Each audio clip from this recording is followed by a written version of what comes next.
How you go, people? Well, Sergeant Matty Cox, recently promoted to sergeant, graduated #1 in the academy, I'm sure. Here we go. Let's see what happened here. Phoenix Police Department released critical incident briefing. April 28th, 32-year-old Robert, Phoenix police officer, Central. Musser was accused of misconduct involving weapons. Misconduct involving weapons. I wonder what that entails. I didn't look it up in Phoenix. Aggravated assault, felony flight from police. Is there a misdemeanor flight? What felony flight? I guess that means he's fleeing with a felony. I don't understand. I haven't read Phoenix law. Okay, Musser, Northern began surveillance. Oh yeah, officers watched Musser exiting. So, I was trying to figure out what I was because I watched this video a few days ago. So this guy, they've already won him for these charges, and they follow him when he leaves his house, and then they try and do a traffic stop in the middle of the public so they can shoot up the highway. And they followed him for quite a while. Let's see, the vehicle stopped. Musser climbed in the front seat, armed with a handgun, shut the door, drove away. Knowing the history, taking community safety into consideration, of course. This was a PR briefing by the police, but they end up killing the guy. Let's take a look at this. With the Phoenix Police Department Public Affairs Bureau. The information, audio, and visuals you are about to see are intended to provide details of an officer-involved shooting which occurred the morning of April 28, 2020 at 10:56 a.m. in the City of Buckeye.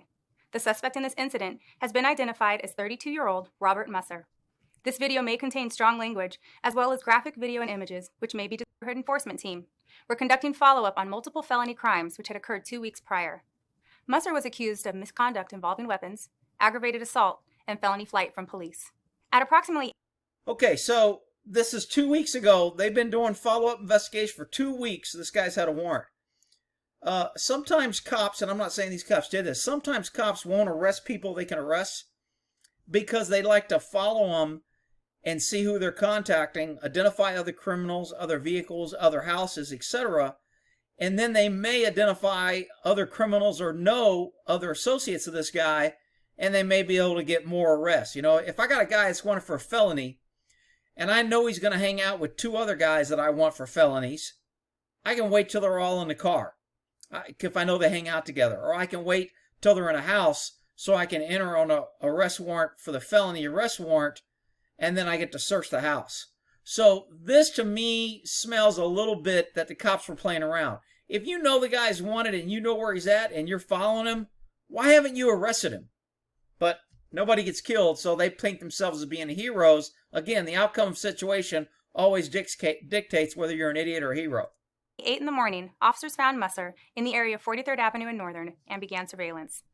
So they found him and they began to surveil him. Why? Why didn't they arrest him? I don't know. Officers watched Musser exit a grocery store and get into the backseat of a vehicle. Okay, when I heard he got in the backseat of a vehicle, this is very common for cops. And I always, and everybody will be, Rick, you're judgmental and it's not fair and I rode the back. Well, then you're a freaking idiot. Whatever. I was pretty successful at identifying and catching criminals. Felonies, not freaking speeding ticket criminal shit. So, anytime I saw somebody in the back seat of a car and a woman driving, I knew that person had a warrant, was on parole or probation, or did not want the cops to see him. Because most gang member crooks and felons, when they're transporting dope, guns, etc., they will always have their girlfriend drive. Because most cops will see a woman driving and they'll be like, they're probably, it's okay. So they'll hide in the back seat. But to me, when I see a guy in the back seat with a hoodie up and his head down and his face covered and a woman driving, I'm like, you know what? I call that a clue. Most guys don't sit in the back seat with a woman driving in front, unless you're paying a chauffeur.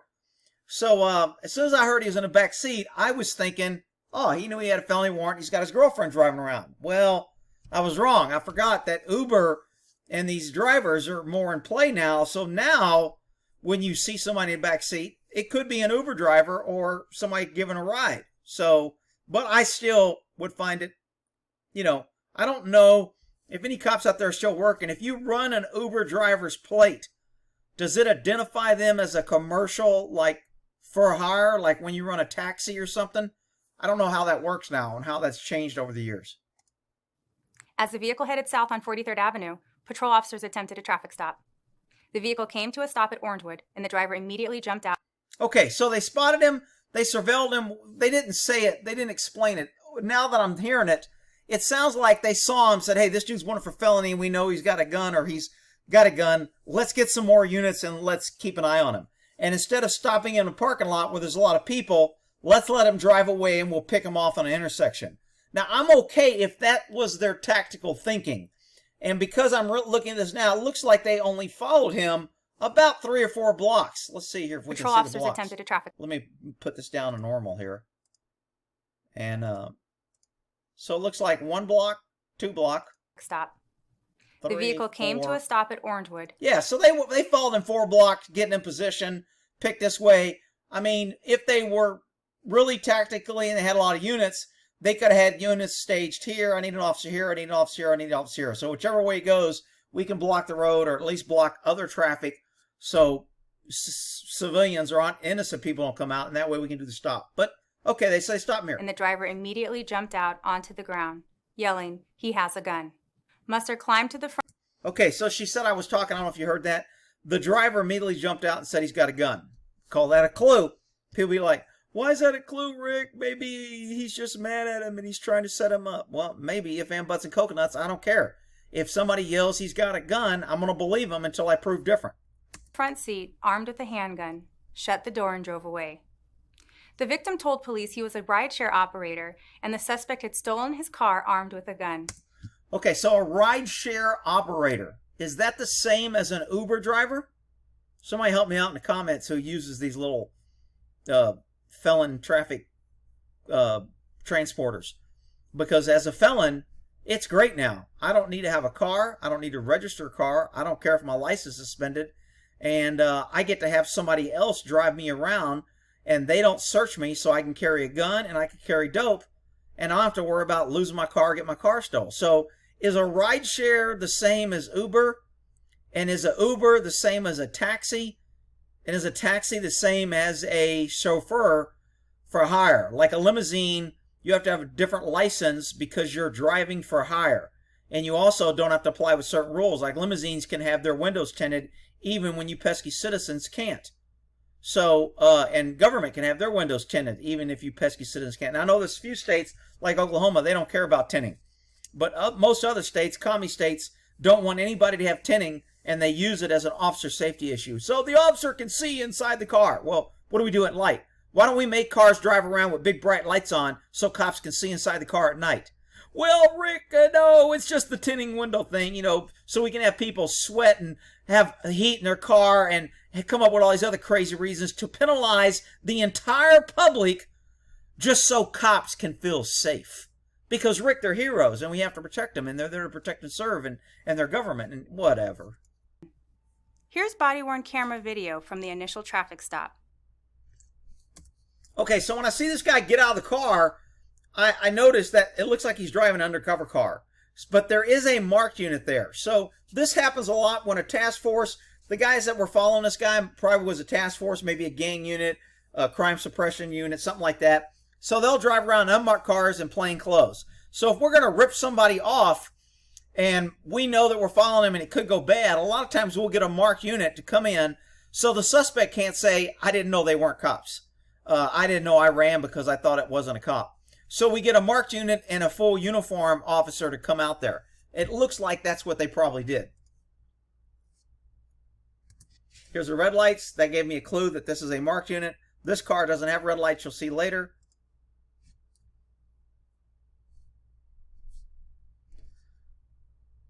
So this, to me, is a proper way to do a felony stop. You have 2 units. You order the guy out of the car, hands up, turn the car off, get out of the car, walk backwards to me, lay down, or get on your knees. That way, when you're walking back, this guy can grab you from behind, throw you on the ground, secure your hands while this guy still covers the car. This is what I call a normal traffic or felony traffic stop, done the right way.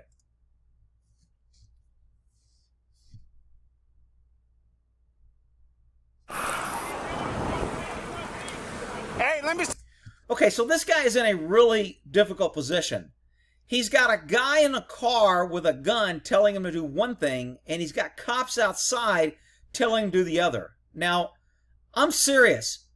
10 years ago, I would have trusted the cops more than I trust the guy in the car.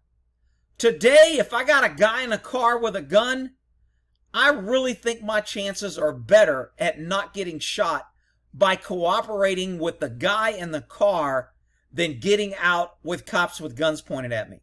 Now, somebody's going to come here and go, Rick, you're just picking on the cops and you're out of control and cops are safe and they're there to protect. Well, you're a freaking idiot. And cops spray and pray at the slightest freaking movement, and it doesn't matter if you have a gun or not. They're shooting one-legged chihuahuas with no eyes walking backwards because they're saying they're in fear of their life and it's rule justified. So if you think I'm getting out with cops pointing guns, the odds are damn unlikely that I'm going to comply with the cops and get out of my car and do anything. But this guy's in a tough position. See your hands! He's getting in my car! Okay, as soon as he says the guy's got a gun, they know the cops, they've already identified the guy. They watched him get in the back seat. They know he's not the driver. When the driver gets out and they see the driver, they know this isn't our guy. So when a guy says, when this cop sees him climbing in the front seat, he's like, hey, this is about to go, a foot pursuit or a vehicle chase. I got to get in my car. I don't want to be behind a power curve. So this guy goes to get back in his car, which I'm okay with. Hopefully he doesn't run over the poor pesky citizen that got out with his hands up. They'll just run him over when the car comes out. I'm really surprised they didn't. Maybe they did. Here's the same view in slow motion where you can see Musser climb into the front seat of the vehicle.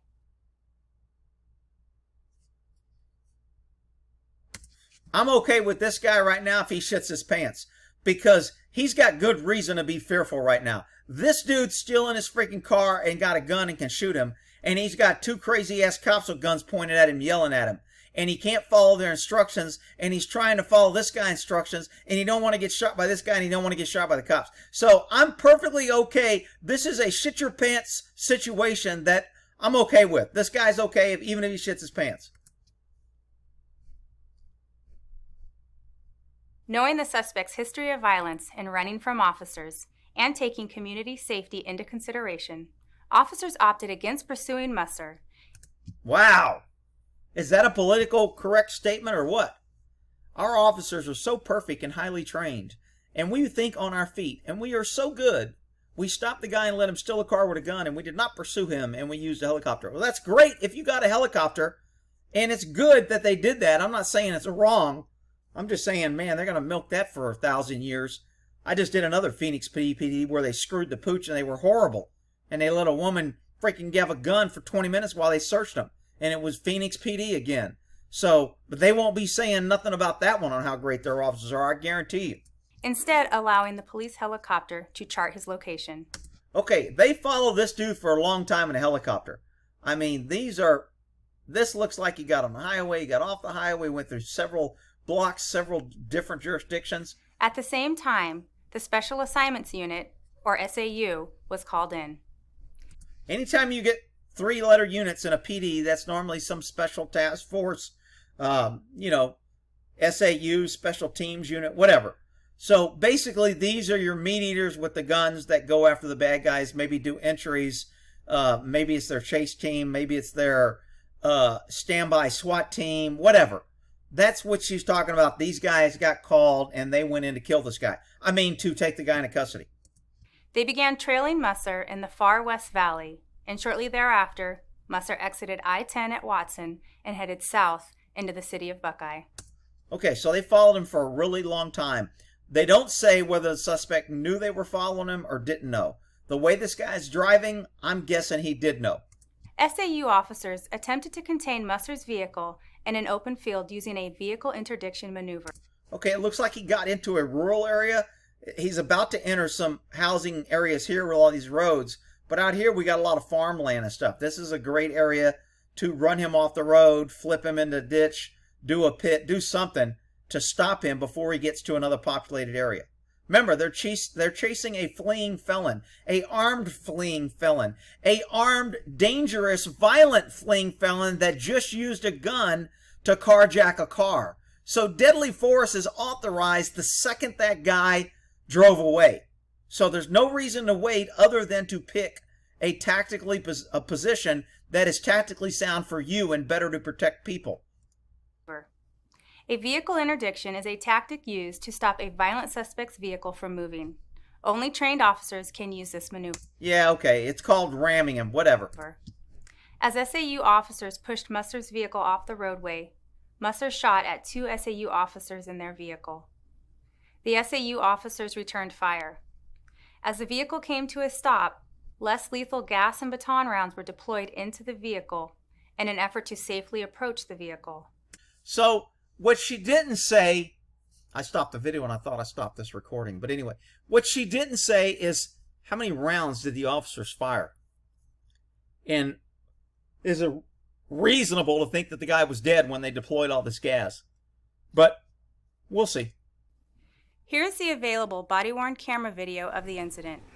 In this video, you will see the perspective of the officer using an Arwen, deploying less lethal...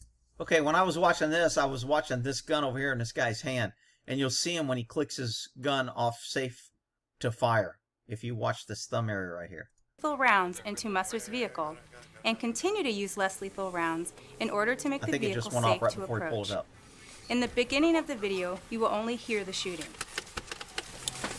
Oh, he's pushing him over.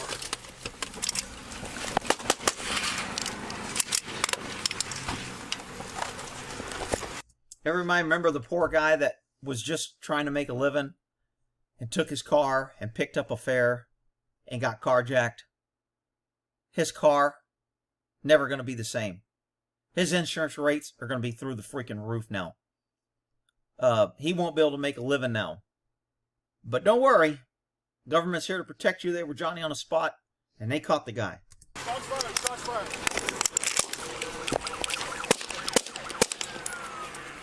I don't know how many rounds fired, but they had a lot of units, a lot of undercover units, and they're all around him, and multiple rounds were fired.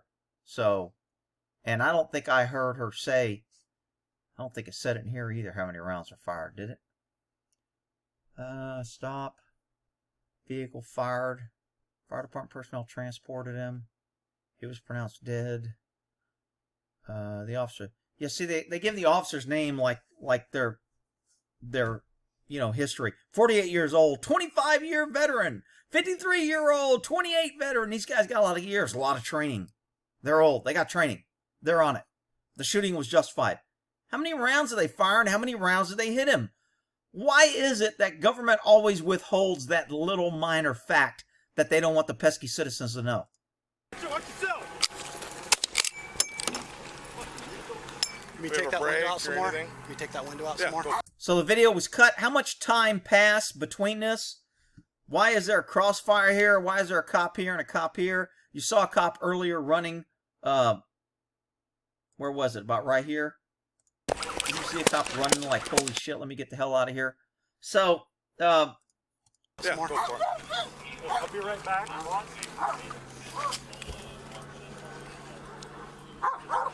when a car stopped like that, normally I call that a clue that the driver, either the car's disabled or the driver is either dead or bleeding out. But do you want to approach a car if he's moving? I don't know. Again, it's not a clear briefing. These briefings are always for the simple sheep to make government look good, and they never ask the hard questions or give the hard information. How many rounds did the guy hit? How many rounds did they fire and how many was hit? How long did they wait before they walked up to the vehicle? Why did they wait so long? Well, you don't need to know that, pesky citizens. Just listen to our briefing. 43, we're going to take this driver out window a little bit more with the R1. Let's play with our toys and just screw up this guy's car more. What the hell? Take out his windshield, take out his driver's door. Shit. Not our car. Got these government toys, might as well play with them. Officers pulled Musser from the vehicle, and Buckeye fire personnel transported him to the hospital. How long did it take to get him out? Why did it take so long? Did they shoot? I mean, this is I hate these PR briefings where they don't show the video. They cut, they paste, they put in what they want to push their narrative, and then they appear to be heroes at the end of the day. Hospital, where he was pronounced deceased. It was later determined by the medical examiner that Musser was struck by officers' rounds, but ultimately died from a self-inflicted gunshot wound. Here's a photo. Oh, we kind of slid over that, didn't we? He was hit by officers, but he took his own life. Really? When? Where's the video? What gun did he use? How many rounds did he fire?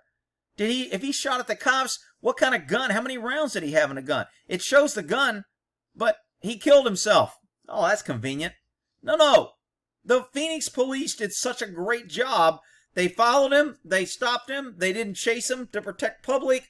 They shot a bunch of rounds at him that they cut out, and then he killed himself. Damn, this sounds like an Epstein episode. Photograph showing where Musser shot at the SAU police vehicle. And here's a photograph of the weapon fired by Musser. Okay, so I don't know what... The mag looks like it's a 45, but I can't read and get close enough. Looks like it's a Ruger, but I don't know if it's a 45 or 9. My eyes aren't good enough, and that's not big enough for me to see. There were no injuries to the carjacking victim or the involved officer.